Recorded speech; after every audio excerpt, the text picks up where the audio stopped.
In the late 1960s, a movement to liberalize abortion laws began, and it began as an effort to change the laws in state legislatures. Abortion had been banned for so long, 100, 150 years, that to have this again as a matter of public and legislative will, the arguments were crafted from scratch.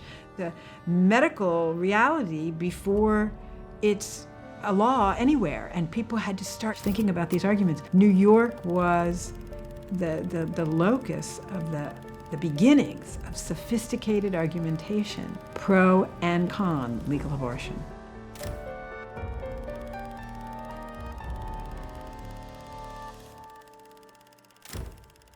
So New York was a really interesting state because it had one of the very strictest abortion restrictive laws in the country. The original New York law made an exception only for the life of the woman.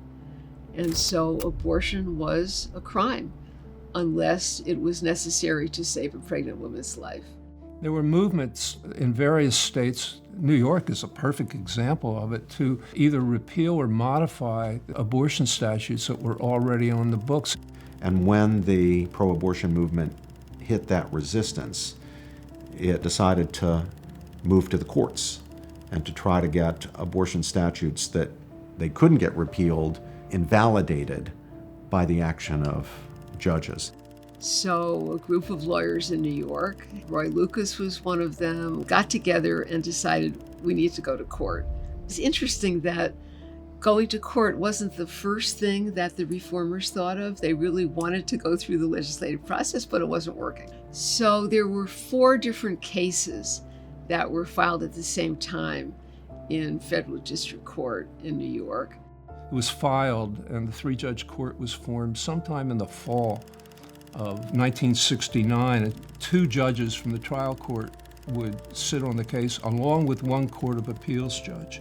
And the theories of Griswold versus Connecticut's penumbras and emanations of the Bill of Rights, or a broader notion of substantive due process, right to privacy, right to be let alone, crafted from a number of law review articles and lower court briefs, were working their way through the courts. Things dragged on. It was very unlike Henry Friendly, and he was a speed demon, and we get these cases in, you get them out, you decide them, but not this case, because he had an idea, and the idea was that if the case simmers, perhaps the New York legislature, which hadn't amended its abortion law in 100 years, might take notice of the case and perhaps amend the statute. There was one of the other judges had been a legislator and said that it was impossible, it would never happen.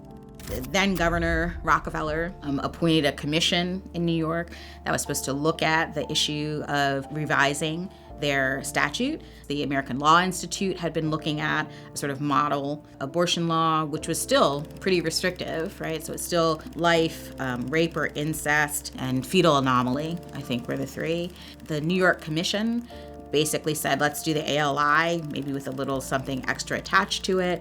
I would characterize the legislative debates as tough and personal. People who got up to speak in favor of reform, many of them did so at their political peril. Finally, that did happen in 1970. By 1 vote, 1 legislator got up and said, okay, I know I'm the deciding vote. I know if I vote for reform, I will lose my political career, which he did.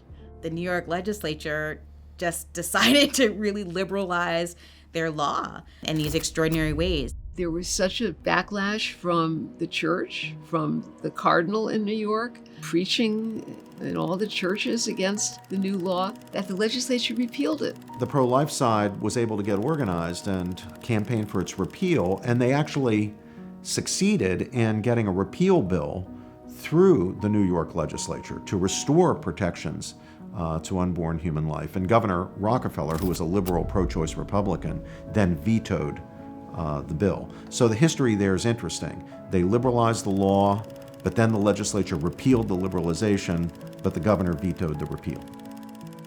New York was very reflective of the debate on abortion in the United States at that time. You had some surprising Democrats who were pro-life. I mean, Democratic Party used to be quite pro-life, and there were still dozens of pro-life Democrats in the 1980s.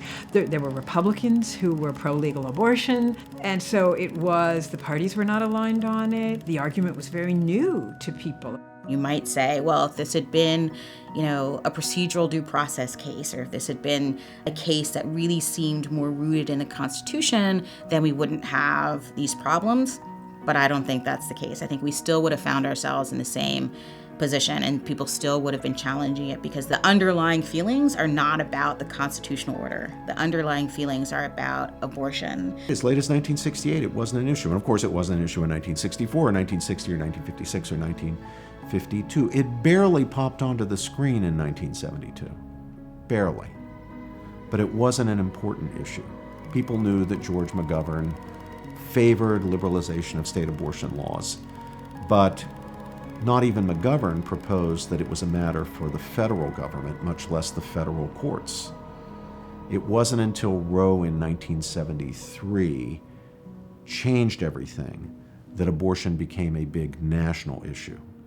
And it was really Roe that turned the small but vigorous pro-life movement into a big and vigorous national movement.